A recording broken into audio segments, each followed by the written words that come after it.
There was a lot of interest in Quinnen Williams across the league.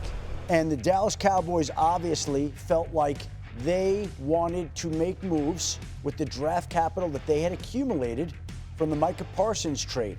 And so they have traded a first-round pick in 27 in addition to a second in 26 to the Jets, along with Mozzie Smith, for Quinnen Williams. Now, it's interesting. I was on the phone with the GM before. I said, boy, that's a lot to give up. And he said, I don't think so at all. Because you're getting a young, three-time Pro Bowl defensive tackle in the prime of his career. You're bringing him in. I think people feel like that was a great move for the Dallas Cowboys. If you're the Jets, you are sending a message that we now have more draft capital than any team in the league. We control the drafts in 26 and 27. We are going to be taking a quarterback somewhere along the way with somebody that we like. And so the Jets made two huge, massive trades. Now, where they're at right now, as we are 57 minutes away from the NFL trade deadline, a lot of names floating around out there. Quincy Williams, Jermaine Johnson, Breece Hall. Look, something could change in a moment. Wow. But my understanding is I think they may be done for the day. I think they may be done for the day. We'll see how that comes. I'm shutting off the buzzer because I don't want to distract everybody. Well, I mean, just don't shut it off so quiet that you can't figure out what's happening. All right, we'll keep an eye on everything. Again, Adam Schefter is here, so as any news happens, he's bringing it to you. We are with you until 5 p.m. NFL Live comes your way right after this. Lewis, I was just in Dallas for this Cowboys game that they lost, that they looked so poor on defense, right? And the Cardinals come in there and get a big win on the road. They need all the help they can get. Do you like this move and maybe even in totality the moves that they have made to also get Logan Wilson too? Yeah, I mean, they're going front to back. Honestly, the secondary is the biggest issue for them. You saw that on Monday night. You saw what the cornerback situation looks like. The safety position's even worse. But this is kind of going to be something that's going to have to be taken in phases. So when you have someone like Quinnen Williams, and then you have someone like Kenny Clark, and you have someone like Osa Odigizua, what have we talked about over the past 2 to 3 years with the Dallas Cowboys when you get in the months of November and December? They get bludgeoned against the run, right? They're too small inside. They don't have enough firepower at linebacker. Logan Wilson changes that as far as having a downhill thumper.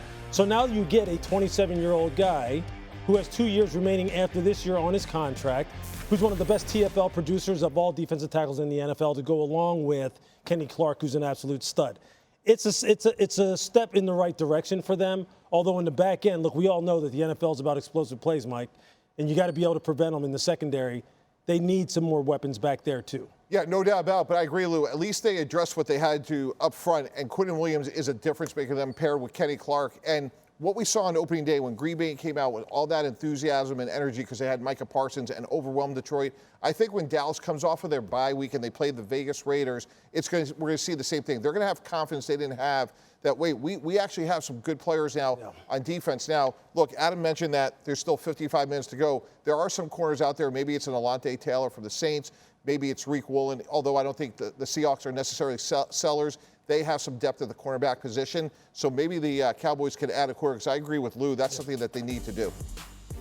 Yeah, Quinnen Williams, by the way, since entering the NFL in 2019, 40 sacks he has, or fifth most among primary defensive tackles. You're looking at the Cowboys' schedule there, of course, at the Raiders. That's a Monday Night Football game. We'll see them there in Vegas. Then the Eagles, the Chiefs. I mean, if they're going to need to make some progress in this schedule, that's maybe how they do it with adding some of this defensive help. Go ahead, Adam. My only question would be, they're 3-5-1, and you want to get great players whenever you can, so that really doesn't matter. But is it too late to make the run this year? I would agree with that, except Quinnen Williams is in the prime of his career. No. He should be a guy that they have for a number of years. Agree. And those draft choices, if on the lower end, it gives them a little bit more value. Yeah, I mean, you're talking about in the immediate. They're 3-5-1. I think they thought they'd win last night.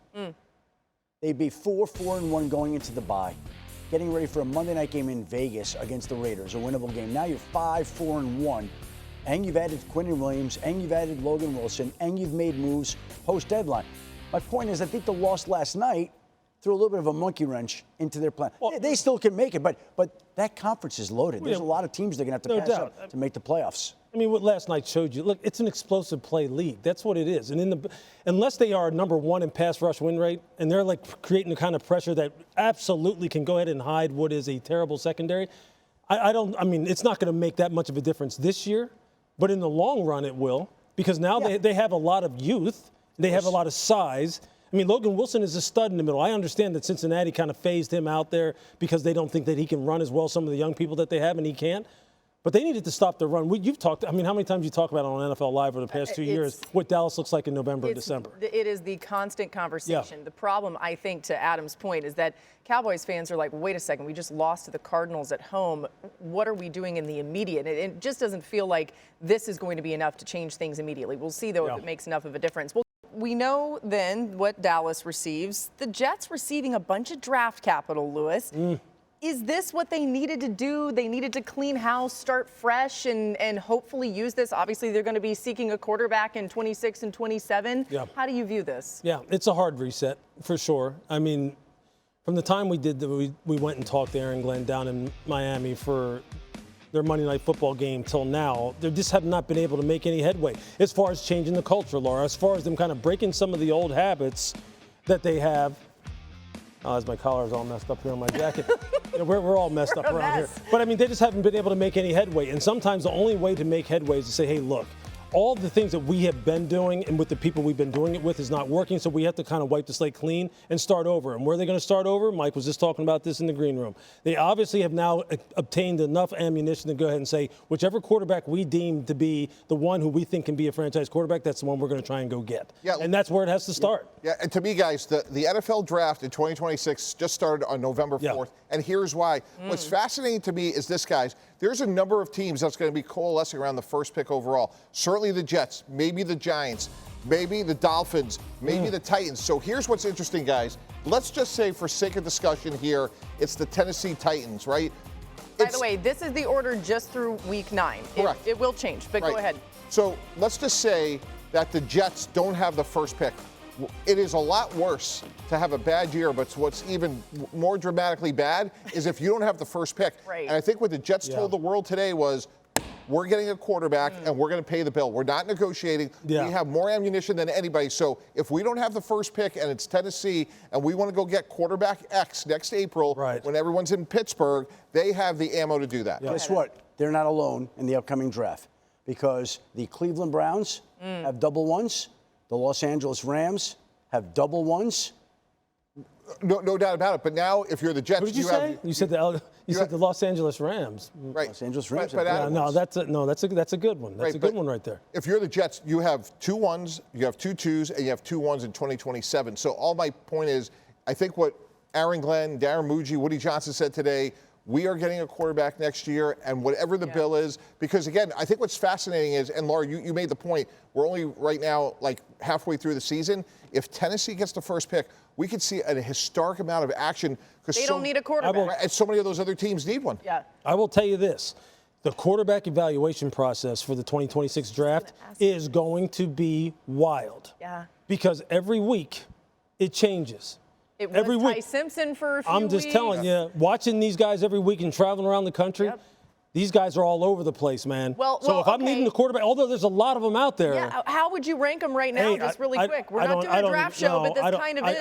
I can't even say, because, I haven't watched them all. Makes sense. But it's all tied in. It's all these picks, all these trades are tied into all I'm saying is, as much of an exciting season it has been in college football, a lot of it has to do with the inconsistencies across the board with all these teams. I mean, you see it every single week. And now all these teams that need quarterbacks, where this was considered to be going into the season, this is a slam dunk, one of the best quarterback drafts that we've seen in recent history.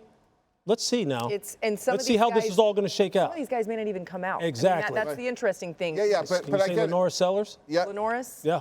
Yeah, all that, I agree with all that. I'm just saying, like, one of the headlines from today is I think the Jets has announced to the world that we are getting a quarterback. Somehow, some way. Somehow, some way. Whatever the bill is, if it's the Rams, it's the Browns, we could sit at the same table and we could be part of that bidding process. Because, again, if Tennessee gets the first pick, we're going to be talking about a wild offseason. No doubt. Again, this is coming down to the wire. We are about 24 minutes until the NFL trade deadline hits zeros, and that means whatever deal Adam was working on there a few minutes ago, well, he's I'm not working on the predicting we'll deal. get at least one more. We're going to get one more, okay? So people, just think about that. These teams right now are trying to crunch the numbers, make this deal happen, and they don't have much time left because the deadline is here. As soon as it happens, Adam has the information. He will bring it to you. He's one of the most, if not the most, powerful men in the world right now. You're the hardest working person in the company, so that's quite a compliment. I'm not.